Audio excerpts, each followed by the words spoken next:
దేవుడు మనల్ని ఎప్పుడూ చూస్తూనే ఉంటాడా? ఈ చిన్న కథ వింటే మీకే తెలుస్తుంది. ఒక గురువు తన శిష్యులందరికీ ఒక్కో అరటిపండు ఇచ్చి ఎవరూ చూడని చోట దీనిని తినాలి అని చెప్పారు.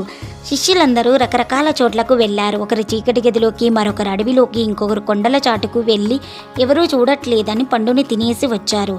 కానీ కనకదాసు మాత్రం పండును అలాగే తెచ్చాడు. గురువుగారు అడిగారు, కనకదాస, నీకు ఎవరూ లేని చోటు దొరకలేదా అని. అప్పుడు కనకదాసు వినయంగా ఇలా అన్నాడు, గురువుగారు, నేను ఎక్కడికి వెళ్ళినా ఆకాశం చూస్తుంది, గాలి చూస్తుంది, నా మనస్సాక్షి చూస్తుంది. వీటన్నింటికీ మించి నా దేవుడు నన్ను చూస్తూనే ఉన్నాడు. అందుకే నేను తినలేకపోయాను. కనకదాసు గారి మాటలకు గురువుగారు సంతోషించారు. మనం చేసే ప్రతి పనిని దేవుడు గమనిస్తూ ఉంటాడు. మనం ఏకాంతంలో ఉన్నా సరే మంచి మార్గంలో నడవడం నిజమైన భక్తి. ఓం గం గణపతాయ నమః. ఇలాంటి భక్తి స్టోరీస్ కోసం ప్లీజ్ సబ్స్క్రైబ్.